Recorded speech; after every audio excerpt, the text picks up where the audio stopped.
special train bound for a small Pennsylvania town called Gettysburg. He had been asked to make a few appropriate remarks at a ceremony convened to consecrate the grounds of a new cemetery. The burial ground would be the resting place for 3,000 Union soldiers who lost their lives in 3 horrible days of battle the previous July.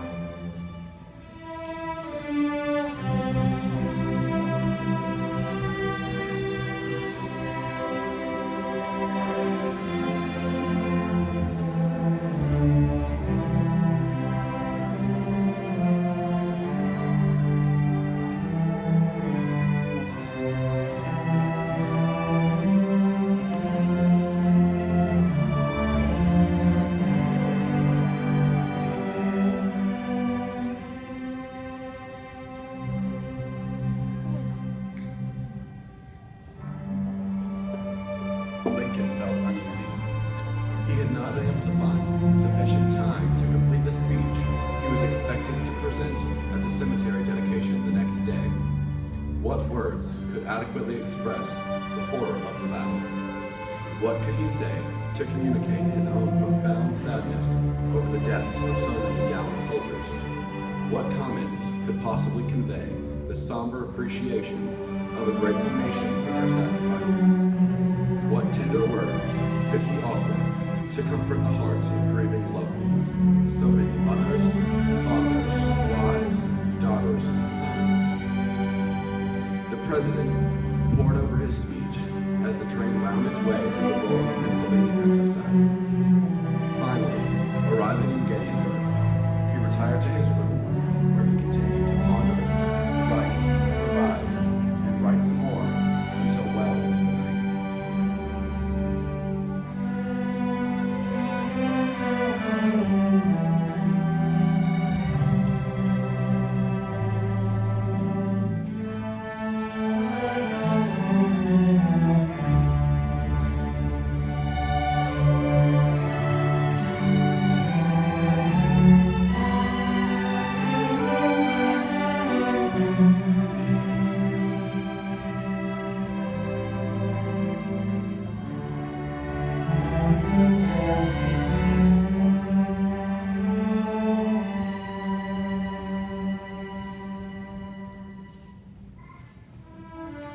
After breakfast the next morning, Lincoln made his final revisions, carefully folded the speech, and gently placed it in his coat pocket.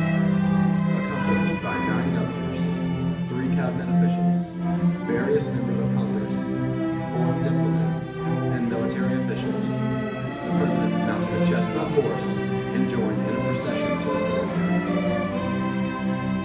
One of the residents who lined the parade route remarked that Lincoln bowed with a modest smile and uncovered head to the throng of women, men, and children that greeted him from the doors and windows of the train. At this cemetery, an audience of 9,000, though some say many more, crowded around the speaker's platform in a broad half circle. One of those assembled men later recalled all about what traces of the Peter's conflict: rifle pits, cut and scarred trees, broken fences, heaps of artillery wagons and harnesses, scraps of blue and gray clothing, and bent canteens still littered the low hilltop.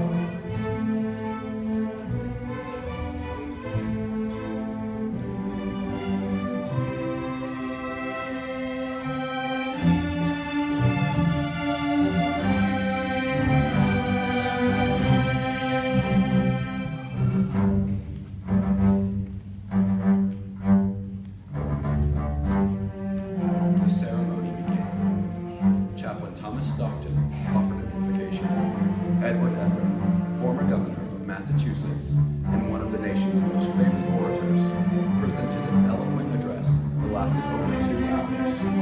Abraham Lincoln arose, shook Everett's hand, and removed the paper from his head. He put on his wire spectacles and turned to the anxious throng. The audience immediately grew still. Then Lincoln spoke for just over 2 minutes, and in 10 sentences, he invoked those exalted principles of freedom, of humanity, and of a unified nation to achieve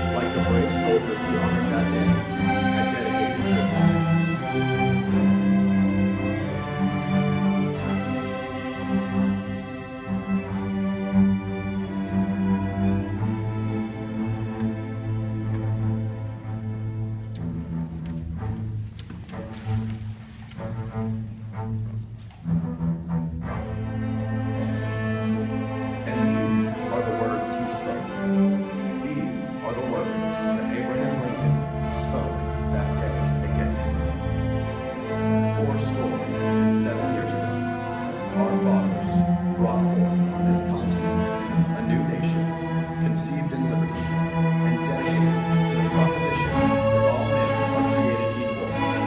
Now, we are engaged in a great civil war, testing whether that nation, or any nation so conceived and so dedicated, can long endure. We are met on a great battlefield of that war. We have come to dedicate a portion of that field as a final resting place for those who here gave their lives that that nation might live. It is altogether fitting and proper that we should do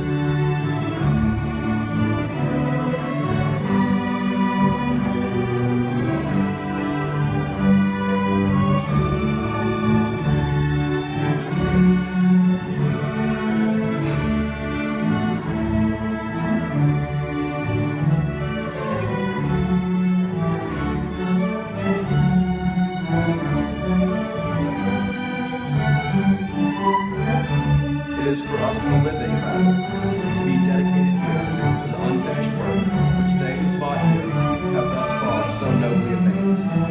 It is rather for us to be here dedicated to the great task remaining before us, that from these honored dead we take increased devotion to that cause for which they gave the last full measure of devotion. That we here highly resolve that these dead shall not have died in vain, that this nation, under God, shall have a new birth of freedom, and that government of the people, by the people, for the people, shall not perish from the earth.